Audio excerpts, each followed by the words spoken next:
This is Q13 News This Morning with Kaci and Travis.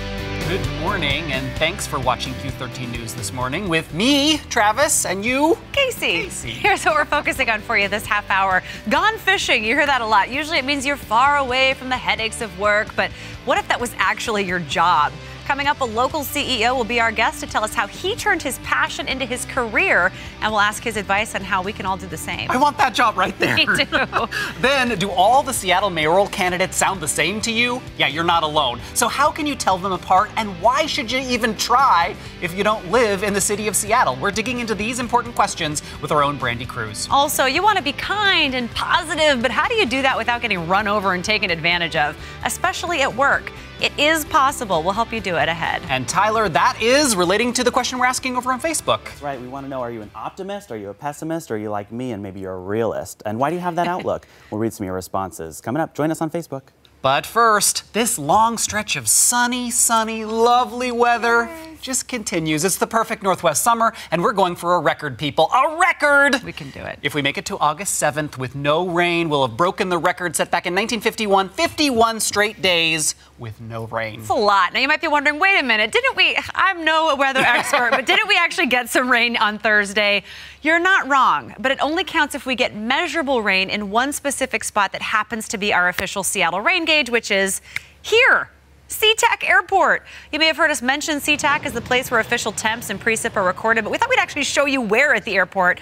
That's the official rain gauge of Western Washington and more specifically Seattle. It's located just over half a mile to the west of the main terminal, right by one of the taxiways. It's the property of NOAA. Looks very fancy. So we asked the weather expert here in the morning show, MJ McDermott, to explain how it works with a smaller model. It's called a tipping bucket rain gauge as opposed to your garden rain gauge. When it rains, it fills it up, but you don't know if it rained, at 3 o'clock in the afternoon or all day. The rain comes into the top of a tipping bucket rain gauge. Here's the front of this is off so you can see it. There's something like a funnel inside. It was missing the funnel, so I stuck that in there. And this little thing down here is the tipping bucket. See that? And every time it fills up, and then it tips, and it registers 1/100th of an inch of rain. That's the minimum measurable amount, which is why it didn't count this week. So it can mist all at once, but as long as it doesn't add up to 1/100th of an inch, which she showed me as being this much. And then she said, no, it's actually more like this much. But why SeaTac Airport? I mean, that's like several miles south of downtown Seattle. So to say that Seattle is setting this record, that seems like, what's that going on? That location, though, is for measuring our official rainfall, says MJ. One of the main reasons for that is safety for airlines. They're the ones that are going up into the atmosphere. The other thing, too, is that it's hard to get an accurate reading in a city with buildings. And we have this thing called the urban heat island effect, where it's warmer in cities because of buildings and roads and things like that. Now, MJ says these tipping bucket gauges are connected to computers, and they're then checked constantly throughout the day. It's not like they just wait until 9 o'clock at night and say, oh, did it rain? She says the only problem is that they're not all over the place. So if it rains next week for 2 minutes in West Seattle, for example, that still won't impact the record as long as it's not raining at the official gauge of SeaTac Airport. Although she says she uses the gauge at Boeing Field as her reference for daily forecast because she says it's closer to downtown Seattle. So when she's talking about rain amounts for Seattle in her specific forecast, she'll often use that. SeaTac is the official one. Official, which is why I wiped rain off my car yesterday, but MJ says the record still stands. There you have it. I like it. All right. Well, this weekend, it's going to be a beautiful weekend, but you could probably still use some time to fill out your primary ballot because the election is coming up. There's a heated race happening in Seattle where there are 21 people running for mayor. They all come from a wide variety of backgrounds, but really, these 6 are the front runners and the people most likely to make it to the next round. They are former U.S. Attorney Jenny Durkin, former Seattle Mayor Mike McGinn, former State Representative Jessen Farrell, and then these 3 additional folks, State Senator Bob Hasagawa, community activist Nikita Oliver, and urban planner Carrie Moon. And our Brandy Cruz actually spoke to the top 6. So what were your impressions after interviewing all of them? Well, I'd like to take a little bit of each of them and put them into one sort of super candidate for mayor. I think something that, and I'll be honest, there are some that impressed me more more than others in terms of their actual concrete ideas. But I would say you have a lot of people who come from a lot of different backgrounds. You know, an urban planner, you have someone who used to be mayor, a former United States attorney who's used to the bureaucracy, an activist in Nikita Oliver who was with the Black Lives Matter movement. So I think what struck me is they all have these specific areas where I think they could excel as mayor, but they all have different experiences that may or may not translate to being able to run what you could look at as a major corporation, which is a major city. Endorsements always help me when I make my decision. Sure. I'm like, oh, well, I agree with this group or this publication, so I'm going to listen to them. And when I can't tell them apart for a lot of their issues, that's important, I feel like. Well, it is, because when you're in Seattle, politics can be boring because it's all just these varying shades of blue. And so there are a lot of people who look to things like the Seattle Times, which endorsed Jenny Durkan. You have the Seattle Weekly, which endorsed Nikita Oliver, and sort of a surprise, the stranger didn't, and endorsed Carrie Moon. Something else that a lot of people look at in terms of who's going to win is what they're getting from the unions. SEIU, for instance, the most powerful union in the city, one of the most powerful, the Service Employees Union, endorsed Jenny Durkan. And the reality is, when you have a major union with a lot of members, that's the union basically saying, we think that this candidate is going to be the best for all of you. And so typically you have union members fall in line and vote that way. Much has been made about Mike McGinn entering the race after having already been Seattle mayor, and we've mentioned it. You've talked about it briefly on the show this week. What do you say to people who are asking why is he running again? What makes it different when he already lost a re-election bid? Well, look, that's the question I asked former Mayor McGinn the day that he announced. You know, what's different? When he was in office, he had 4 years to tackle some of the major issues we have: homelessness, affordability, traffic, a lot of these things, and there's still issues today. So that's the question I think a lot of voters are going to wrestle with: is should we put someone new in there who might have some new ideas that can get us past these things? And the mayor told me, former mayor, he said, look, I think I grew a lot, and the one thing that benefits him is that he can walk in the door, 7th floor of City Hall, day one, and be prepared to hit the ground running. And that's what he talked about. You know, the fact that he knows how things work to be the mayor of the city of Seattle. He literally has the experience for the job. Okay, so I don't live in Seattle. Why should I care? It's a huge one. This is so important, and I think the vast majority of our viewers don't live in Seattle either. Look, if you're living, let's say, Tacoma, Everett, any of the surrounding areas, and the cost of your rent is going up, you're tired of sitting in traffic, you see a growing number of homeless encampments, who do you think's in part to blame for that? The city of Seattle. As our prices of rent and housing skyrocket, they do in other cities as well. We push these problems out to the suburbs and other areas. So if we have someone in that job who is not capable of dealing with those issues in a meaningful way, it impacts the entire region. It is not just a Seattle issue. So one, you have to have someone and want someone in that job who's capable of dealing with some of those issues in a meaningful way. And you also want to have someone who is willing to work with other cities, other municipalities, other counties, and be able to understand that sometimes the rest of the world feels like Seattle's shoving things down their throat, like whatever we say in Seattle goes. And you cannot fix these issues on an island. So if you have a mayor who's going to insulate themselves on the 7th floor of City Hall, and they're not going to reach out to some of those other areas, that is not the person that the region needs in the office of the mayor. We're out of time, but I can't let you leave without asking what you think the conversation will be Wednesday morning. Who are we talking about after the election? Well, I think, and we base this off of, you know, a variety of things. I think for the most part, people think Jenny Durkan, because of endorsements, is going to make it through. I think it's a toss-up as to the second. We could be looking at Mike McGinn because of name recognition. Nikita Oliver has an excited base, but you have a lot of competent candidates. I feel like Jenny Durkan's probably a sure thing to make it through. It is anyone's guess who that second person might be, but I could always be wrong. Well, we know we'll keep you to it. Yeah. You're going to be back after the election to help us break it all down. Sure. And a full guide on Q13Fox.com Yes. of all of your interviews. Yeah, Thank read you, through Brandy. all of them. Appreciate Thanks, it very Brandy. much. So chin up. Oh, my goodness. Look on the bright side. We're often taught that a positive attitude is the key to success and happiness in life. But by being positive, are we risking becoming nothing more than a pushover? We found this article at bizjournals.com, How to Be Positive But Not a Pushover. In it, author Steve Lawton talks about writing a book surrounding positivity and how it helped after a near-fatal ski accident. But he says he wrote that he found he was trying too hard to, just be only positive. And anytime a negative or worrisome thought crept in, he'd push it away. And after after a while, he realized it was all building up, that perhaps he needed a more well-rounded range of emotions in order to have a positive attitude while standing up for himself. And here's why. We found this really interesting. First, these are the lessons he learned. Ignoring the negative emotions caused them to build up, not go away. And second, he found avoiding conflict and negative emotions like anger or sadness meant not defending his thoughts and beliefs and opinions. It was making him a pushover. So his takeaway, respond, don't react. Being positive does not mean happy all the time. It means choosing appropriate responses for the negative emotions that come up. That feels real to me. I like that a lot. So staying positive, he says, includes accessing all of your emotions, even the negative ones, but the key is in an appropriate way. And if something makes you angry,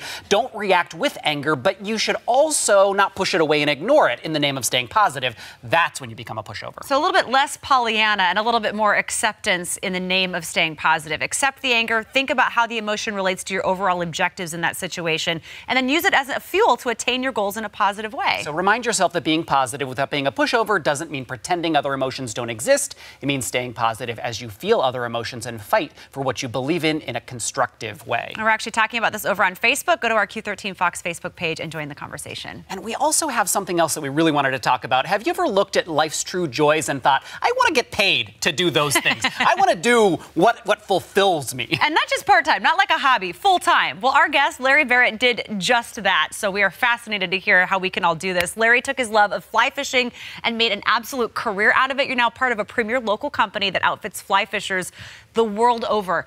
How did you do it? Where did this come from? That's a great question. As a little kid, I used to fish in the mill streams on the East Coast, and I had a great friend that introduced the sport to me about 20 years ago, and well, I guess I've been hooked ever since. All right, so you're the CEO. Yeah. Tell us about your company, Sure. what you do. So it's Firebank Enterprises, and we have 3 brands. We have Sage Manufacturing, where we build the rods over on Bainbridge Island, and it's we roll it from graphite, and we handcraft these babies, and they're fantastic, and they're wonderful tools. We have a kind of an approachable brand. It's an import, Reddington, and so anybody can really access the water. And then we have a fly line company in Idaho Falls called Rio, and I always talk about fly line being like butter. It tastes better. Everything tastes better with butter. Well, everything casts better with a Rio fly line. I'm going to tell you that. I think I know what makes this area good for fly fishing and outdoors, but what makes it a good place for a business for fly fishing? Yeah, no, that's a great. I mean, we have access to all kinds of outdoorsy people, right? I mean, I was just down in Salt Lake City at the Outdoor Retailer, and there was Filson, and we have Outdoor Research and Cascade Design. I mean, look at it. I mean, the water's everywhere, and so fishing is everywhere. I mean, we're fishing in the salt for sea run cutthroat or salmon. We'll go into the mountains and fish for trout. I mean, it's just a wonderful, wonderful place for business, and because we get outdoorsy people that are passionate about fishing. Which leads me to this question. So what advice do you have for people who want to turn a passion into a career? You did it. Oh, yeah. So how did you do it? Give us your secret. I think, the secret is just that. Just go, when you're excited about something, pursue it. Continue to pursue it. I think that's exactly what you want to do. We have a lot of people that work for us that love to fish, and they want to grow with the company, and that's what you want to be doing. You want to go put your time and energy into something you're super excited about. What about people who are scared to do that? Because so many people say they're going to do it, and we've read so many stories about people who almost failed out of doing it, or they reached a point where they were like, how do I know when it's time to give up on this and go back to, you didn't give up, so how do literally go fishing. Yeah, really go fishing. Really? How did you keep going? I mean, you just, again, I don't have a great answer for you other than, you just got to keep, the money will eventually figure itself out. The lifestyle figures itself out. You're not, certain careers you're going to go into, and you just need to continue to be dedicated. It's just something you don't want to give up. And, for fly fishing in particular, you want to make sure, like, I want to see people get introduced to the sport, right? You want to be able to go to a fly shop and really have a wonderful, wonderful experience. And that was my buddy that introduced me to the sport. He did that. He took me out on the river, and he's cooking up a nice steak dinner. And he had an ulterior motive. He wanted fishing buddies. That'll do it. And he did, and he got. I mean, like I said, it got me hooked. But it really turned me on to that's what this sport should be about. It's about that wonderful experience and going out and experiencing the outdoors. And if you're lucky enough, you'll catch some fish. I love it. Really briefly, y'all are really involved with the community too. Oh, totally. So, you know, we're all over the place in terms of conservation. Our message is, you know, you're talking about being positive. Our message is simple. You know, more fish, more fishing, more anglers, more business. And we want to have more fish. We have initiatives that we're supporting wild steelhead. The steelhead runs in the Columbia have been the lowest levels in the last 2 years in recorded history. So we need to be actively supporting that, you know, trying to bring those fish back. So, and we're all about trying to support that. So we do that multiple ways, fundraisers, you know, we give financially, we give time and effort, and, you know, and again, the more people that fish, the more people that enjoy the water, the more people that enjoy the joy fishing, then the more they're going to actually want to support the environment and see more fish on the water. Congratulations on your success. Yeah. And hopefully this will inspire people to take their passion and turn it into a career. Larry Barrett, President and CEO of Farbank Enterprises, thank you again so much. Thank you. I want to come work for you. Please. Gone fishing, literally. All right, still ahead, we are talking about groundbreaking research happening right here in the Pacific Northwest. This is a controversial topic, though. It's editing human embryos. Really crazy stuff. So up next, we're talking to a local doctor who specializes in reproductive medicine and the ethics surrounding it. So we're just going to get her take on the potential positives and negatives for all of us and what this means in the world of medicine. Welcome back. So groundbreaking research right here in the Pacific Northwest on a controversial topic, editing human embryos. Yeah, we brought you this news earlier this week. A team of researchers at Oregon Health and Science University in Portland demonstrating they can improve human embryos by literally editing their DNA at the moment of fertilization. Now, the purpose of the research is to correct or eliminate genes that might otherwise cause inherited disease, but the overall implications are vast. So we brought in a local expert who can help us understand this just a little bit more. Dr. Lori Marshall is a reproductive endocrinologist and partner with Pacific Northwest Fertility in Seattle. She also served on an ethics board and on the committees of American Society for Reproductive Medicine and American Congress of Obstetrics and Gynecology. So lots of background and experience with this. We really appreciate you joining us. Yes, thank you so much. This is so exciting for us. What did you think when you first read this? And MIT was the one that kind of leaked this out, right? Right. Well, no one's seen the paper yet. The paper, I understand, is going to be published in the near future. So everyone's just speculating on what it said. This is not about fertility, of course. This is about preventing genetic diseases. And I think as everyone knows, there are genetic mutations can cause a whole suite of very serious pediatric and adult diseases. You might have heard some of them like Tay-Sachs, Huntington's disease, and this research is targeted at preventing those diseases. So I'm going to try and summarize what I think happened here, what editing is. It's basically like injecting a chemical into the egg at about fertilization and basically kind of like taking a tiny bit of the DNA out or putting some in, depending on the process. But in here, it sounds like maybe taking it out and then putting it in. Okay, so replacing it. So it's replacing it. So a mutation in a gene is damaged DNA. And so this is this amazing research mechanism by which you can take a CRISPR editing molecule and put it into the egg at the same time as the sperm, is what I understand. Again, no paper yet, but and that what that does is just finds the damaged DNA, cuts it out, and replaces it with something that's healthy. So the positives sound like, I mean, it can improve health over generations. It can help a couple who may have a disease that runs in their family. Exactly. And start their family and have their kids. But there are a lot of people who are coming out with quite a few concerns. And especially, as you say, nobody's been able to read the details of this report. This is just, information that's been slightly leaked by someone else. So we don't have the details. But what are the potential negatives, especially when it comes to people saying, what about designer babies? Are people going to edit these genes to make a perfect baby? Well, I think from the standpoint of being a physician, that the bigger concern is safety than designer babies. The bigger concern is this going to result in the desired effect? And are there going to be any untoward side effects? And the researchers in the United States have been very, very responsible. The National Academy of Sciences has issued a statement in February supporting this research because they felt that the potential impact on preventing very serious genetic diseases was huge. And however, they specifically said, do not use this for enhancements.